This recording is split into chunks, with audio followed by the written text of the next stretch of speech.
కేంద్ర ప్రభుత్వం ప్రకటించిన ప్రతిష్టాత్మక పద్మ పురస్కారాల్లో సినిమా రంగం నుంచి నటకిరీటి రాజేంద్ర ప్రసాద్ ఎంపికయ్యారు. ఈ సందర్భంగా నటకిరీటి రాజేంద్ర ప్రసాద్ కళా విభాగంలో పద్మశ్రీ పురస్కారం అందుకున్నారు. దీనిపై ఆయన స్పందిస్తూ ఒక వీడియోను రిలీజ్ చేశారు.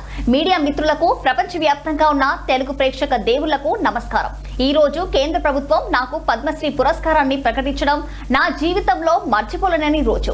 ఈ గౌరవం కేవలం నాకు మాత్రమే దక్కింది అని నేను అనుకోవడం లేదు. ఇది తెలుగు హాస్యానికి, వినోదాన్ని కోరుకునే సామాన్య ప్రేక్షకుడికి దక్కిన గౌరవంగా భావిస్తున్నాను.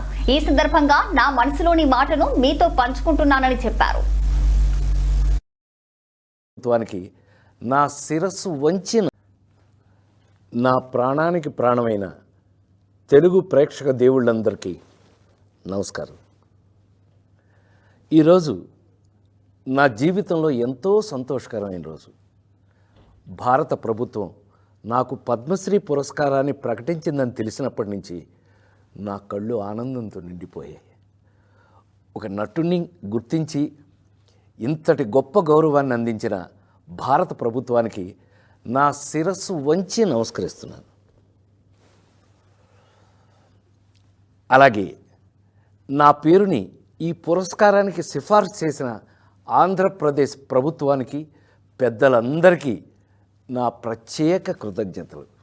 కానీ నిజం చెప్పాలంటే ఈ అవార్డు నాది కాదు, మీది.